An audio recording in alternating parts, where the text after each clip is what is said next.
This is Brian Rogers for BBK Performance to show you how to quickly and easily add even more horsepower, torque, and throttle response to your 2011 and up 3.7-liter V6 Mustang using our cold air induction system, part number 1778. And keep in mind that we also offer this cold air induction system in a blackout series, part number 1778-5. Let's start with the baseline dyno run.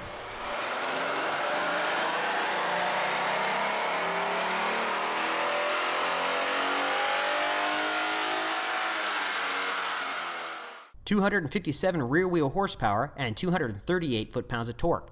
That's actually really good for a 3.7-liter V6, but we can do better. And did you notice how boring this car sounds? There's no audible signs of performance potential at all. Let's fix that right now. Begin by unplugging the mass air sensor wiring harness, then remove the bolt that holds the airbox down.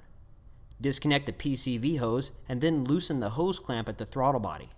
Note that cars with automatic transmissions have an additional hose next to the PCV that also needs to be disconnected. Be sure to detach the mass air harness from the side of the airbox and then lift the entire airbox assembly out of the car. Next, pull up the centers of the push pins that hold the radiator cover down and lift the cover off. Now remove the driver's side radiator hold down and remove the airbox snorkel by simply pulling it back towards the engine. Using a T20 Torx bit, remove the two screws that hold the mass air sensor in place. Then remove the sensor and transfer it directly to the BBK inlet tube.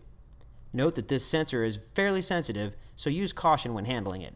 Place a supplied silicone coupler over the end of the BBK inlet tube and slip two of the supplied hose clamps over the silicone coupler. Now install the two supplied aluminum studs to the bottom of the BBK filter shield using the supplied screws. Then press the sealer strip onto the top edge of the shield. Back at the car, drop the loop in the filter shield over the radiator support stud while guiding the aluminum studs into the rubber grommets in the fender well.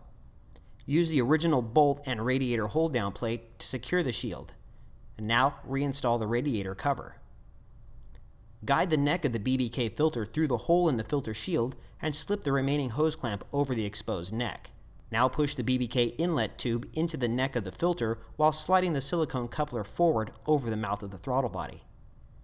Re-establish the connections at the PCV and mass air, then tighten the three hose clamps. Since this car is a manual transmission, we use the supplied vacuum cap to cover up the extra nipple on the inlet tube. Now let's run it on the dyno again and see what this cold air induction system really does.